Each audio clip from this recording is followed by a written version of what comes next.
Edo, you're arriving in Madrid with momentum from Jeddah. How do you carry that confidence into a completely different race and different type of track?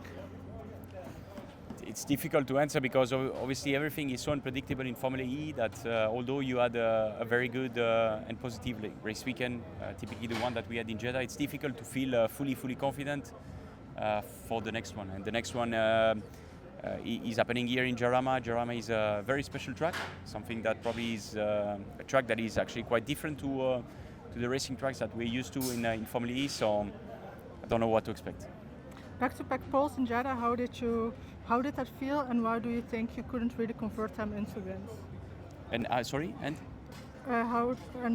Why do you think you couldn't really convert them into wins?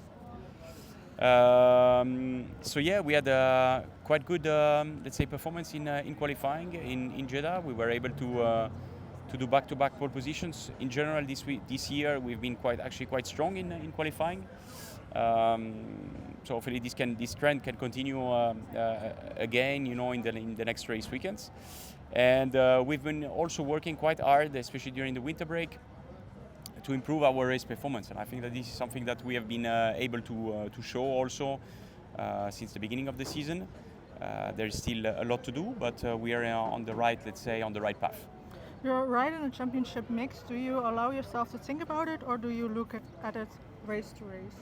No, I mean the championship fight is something that probably you look more into at the end of the year. We've done only 5 races, so it's way too early to say. Nevertheless, it's always important to score the points and to be consistently scoring points, I would say.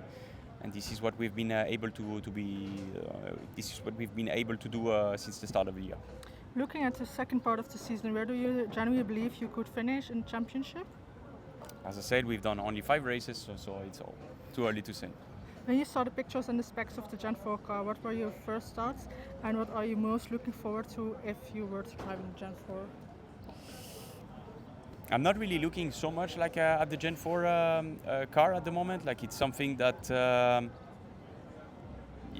I guess will happen at some point later this year or next year. What for me is very, very important is to stay focused on this year, as we are kind of having the chance to be competing at the front, and it's always should always be the goal, and we have the chance to do that this year. What would a Mahindra 1-2 in Madrid mean for the team's season narrative? Sorry, say again? What would a Mahindra 1-2 in Madrid mean for the team's narrative? Before speaking about a 1-2, I think that it would be good, to have the first victory for Mahindra. It's quite a lot of years. This is what we are trying, to aim for as usual. But before speaking about 1-2, I think that we would like, to win a race. Yeah. You hold Swiss, Italian, and French connections. How has that multicultural background shaped you, who you are, and shaped you as a driver? Yeah, for sure. I mean, so my parents are both Italian and French, and I grew up in Switzerland. So for sure, this has shaped me. This has shaped me kind of with the individual that I am now. Probably even more, in terms of person than in terms of driver. Yeah.